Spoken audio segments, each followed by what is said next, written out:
Bonjour à tous et à toutes, tout d'abord merci à vous d'être là pour cette nouvelle analyse. J'espère que vous allez bien, que vous n'êtes pas trop impacté par la chute de ces derniers jours sur les cryptos. Comme vous pouvez le voir ici, ça y est, c'est fait, le BTC est repassé en dessous des 25 000 $. C'est le niveau que je visais depuis quand même de longues semaines. Suite tout simplement, à quoi? Tout d'abord, la cassure de ce petit pattern ici, un petit triangle en H4 en pointillé qui avait été cassé ici depuis le 10 mai. J'avais dit que suite à ça, on avait de fortes chances d'aller chercher le prochain niveau de support. Donc cette zone ici aux alentours des 24 500, 25 000 $, qui correspond aussi également à ce niveau de support très important. Vous voyez qu'on a été rejeté plusieurs fois ici avant de passer à la hausse. Maintenant on a été rejeté sur les 30 000, donc très logiquement on est venu chercher les 25 000. Voilà, c'est fait. Et en plus ça correspond à quoi également? Ça correspond au bas de ce pattern d'élargissement ascendant que j'observe, comme vous avez pu le voir depuis déjà quelques vidéos. Donc voilà, tout me poussait à dire qu'on avait de fortes chances ici de repartir en direction de ce niveau. C'est fait, on y est. Maintenant, qu'est-ce qui peut se passer? Qu'est-ce qu'on doit surveiller? Tout d'abord, on voit que le prix, il est en train d'essayer de casser ce pattern par le bas.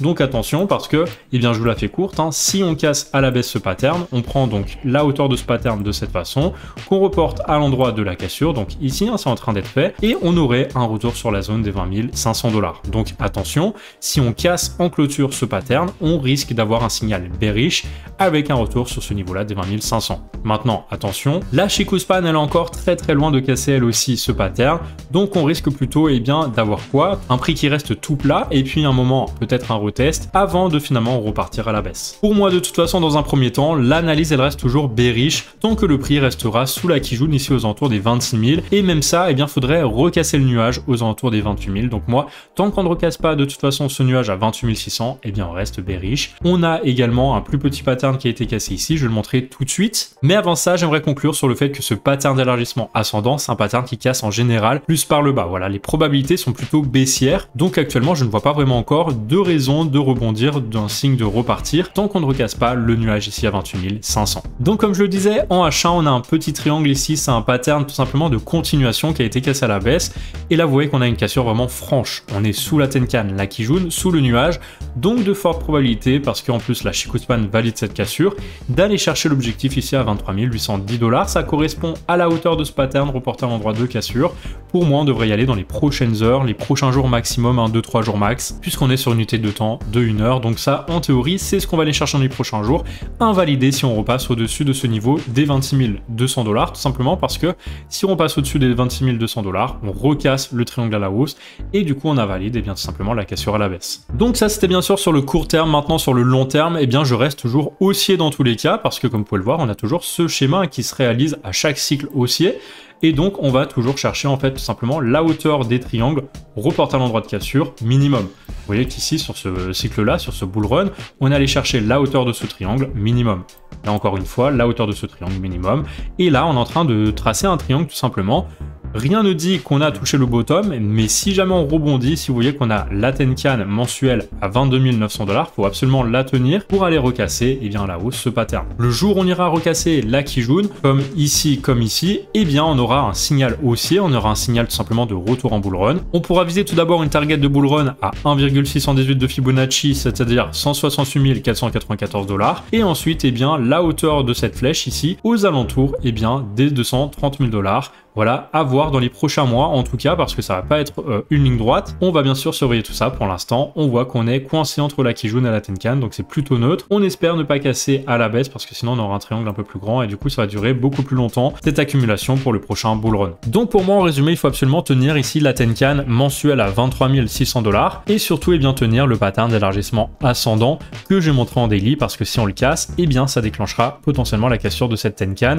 Et là attention, parce qu'on risque d'aller rechercher, pourquoi pas, ce niveau de support très important qu'on a déjà retesté une fois aux 16 000 $. Donc ça, c'est pour l'instant un scénario baissier que je n'envisage pas encore, tout simplement parce qu'on tient la Tenkan. Mais si on la casse à la baisse, attention, ça déclenchera potentiellement un retour sur cette zone. Donc bien surveiller la Tenkan mensuelle qui clôturera de toute façon dans 15 jours. Voilà pour cette analyse du BTC. N'hésitez pas à me dire dans les commentaires ce que vous en pensez, quel est votre scénario à vous. Et avant de passer à la suite, j'aimerais te présenter le partenaire de cette vidéo. Il s'agit de Alphaverse Game, un hub dans lequel tu vas pouvoir pouvoir visiter gratuitement de nombreux metaverses, dont certains sont conçus en collaboration avec de grandes marques ou des noms comme par exemple David Guetta. Si je te présente ce projet aujourd'hui, c'est parce qu'un nouveau metaverse ouvre ses portes au sein de la plateforme et qu'il est susceptible d'intéresser beaucoup de monde car ça sera un espace gratuit consacré au football, aux clubs et aux joueurs et bien sûr à nous les spectateurs. Depuis l'île centrale de Fave, on va pouvoir plonger dans les fan zones, des îles personnalisées pour chaque grand club de foot avec de nombreuses attractions et des expériences qui nous permettront de soutenir nos équipes favoris dans une totale immersion. Avec Football at Alphaverse, tu vas pouvoir visiter des stades mythiques qui pour le coup sont vraiment bien reproduits côté graphique et vivre les matchs avec une super ambiance à l'intérieur des fan zones. Ils ont déjà pas mal de clubs avec eux, notamment le Betis Séville et le Sao Paulo FC, mais la plateforme a pour ambition d'aller chercher un maximum de partenariats, donc à surveiller ça de très près pour les intéressés qui aimeraient y voir leur club de cœur. Alors n'hésite pas d'ailleurs à me dire dans les commentaires quelle est ton équipe de foot favorite, celle que tu soutiens au quotidien. Et donc pour finir, comme je l'ai dit, l'expérience utilisateur elle est gratuite, mais il sera aussi possible de débloquer des expériences additionnelles et des offres spéciales, grâce notamment à des NFT qui donneront le droit à des places VIP pour des matchs ou des événements qui seront cette fois dans le monde réel. Pour fêter le lancement de l'univers, Alphaverse organise actuellement un giveaway où tu peux gagner un maillot de foot de ton choix, mais aussi des tokens, et ils ont lancé également un Zilli, un système de quête communautaire avec des récompenses. Là aussi c'est en token et je te laisse regarder ça, il y a tout en description si ça t'intéresse. Allez, sur l'Ethereum, ça faisait déjà plusieurs semaines que je vous disais que ce pattern avait été cassé à la baisse, un pattern d'élargissement ascendant. Donc suite à ça, j'avais pris la hauteur que j'avais reportée à l'endroit de cassure, ça nous donnait le niveau des 1569 $. J'avais dit que suite à de nombreux rejets sur les 2000 $, je voyais pas comment on pouvait rebondir et repartir casser ça, sachant qu'on avait le nuage de l'Ishimoku qui était ici rouge au-dessus des prix, avec la Tenkan, la Kijun qui faisait office de résistance, et surtout la Shikuspan aussi qui repassait sous les prix. Donc voilà, de fortes probabilités pour moi de retourner chercher ça. J'avais quand même dit de faire attention à cette zone ici parce que ça avait servi de résistance plusieurs fois. Finalement, ça avait fait office de support et du coup, j'avais dit qu'on pouvait potentiellement rebondir et repartir, mais que pour ça, de toute façon, tant qu'on repassait pas le nuage à 2000 $, eh bien, on avait quand même de fortes chances de plonger sur les 1500. Donc, c'est ce qu'on a fait. On a finalement cassé ça et là, c'est quand même assez inquiétant pour le BTC, je dis, parce que en fait, c'est exactement cette configuration qu'on a sur le BTC, c'est-à-dire la zone des 25 000 $ qui avait fait office de résistance, ensuite support et finalement, on s'attend maintenant à ce que le prix revienne rebondir sur les 25 000 $ et finalement, eh bien, qu'est-ce qu'on va faire? On va peut-être casser à la baisse et aller chercher un peu plus bas, pourquoi pas les 16 000, les 15 000. En tout cas, sur l'Ethereum, eh bien, c'est ce qu'on est en train de faire. On a cassé une zone importante ici à 1700 et maintenant, eh bien, la prochaine zone, c'est les 1500. De toute façon, c'est une zone psychologique et c'est également, eh bien, ce niveau hauteur au portail endroit de cassure, donc déclenché suite à la cassure de ce pattern par le bas. Pour moi, tant qu'on ne repasse pas de toute façon le nuage à 2000 $ et puis tant que la Shikuspan tout simplement reste sous de nombreuses résistances, eh bien, ça restera pour moi une analyse plutôt bearish. Allez, maintenant, je vais faire un tour très rapide sur les objectifs que j'avais donnés dans ma dernière vidéo sur les altcoins et voir si on les a touchés ou pas.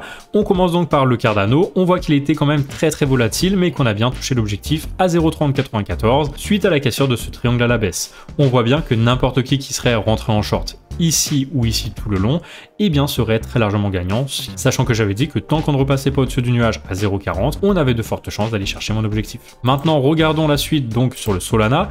On voit ici que le prix avait cassé un biseau ascendant. J'avais dit que suite à ça, on avait de fortes chances d'aller chercher la hauteur à l'entrée du biseau reportant l'endroit de cassure ici à 16,42. Sachant que c'est exactement ce qu'on a fait, on est de chercher ça, on allait même plus bas. Mais en tout cas, on n'est jamais repassé au-dessus du nuage à 23 $. C'était mon niveau d'invalidation. Maintenant, on peut donc aller sur la suite, le Matic. On peut voir qu'ici, il avait cassé un biseau descendant à la baisse. L'objectif était à 0,77. Il n'est pas retourné au-dessus du nuage, donc target touché. Regardons maintenant le VET. Donc pareil, j'avais ce biseau ici ascendant ou canal haussier. J'ai pris la hauteur en reportant l'endroit de cassure, ça nous donnait les 0,01805, il allait beaucoup plus bas parce que très volatile à cause de toutes ces histoires de sec, etc.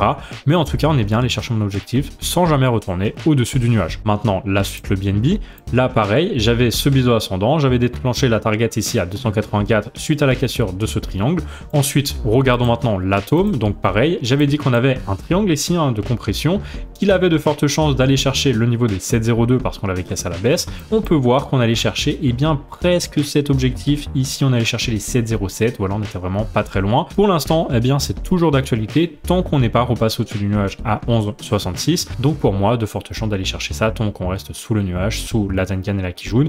Regardons maintenant donc le link. Le link, il avait cassé ce pattern d'élargissement ascendant par le bas. J'avais dit que l'objectif était à 5,47. On allait chercher ça sans jamais repasser au-dessus des 7,49. Donc objectif touché. Et enfin, regardons le dot, Polkadot. Donc pareil, triangle ici de compression orienté à la hausse, plus de proba donc d'aller chercher un objectif baissier.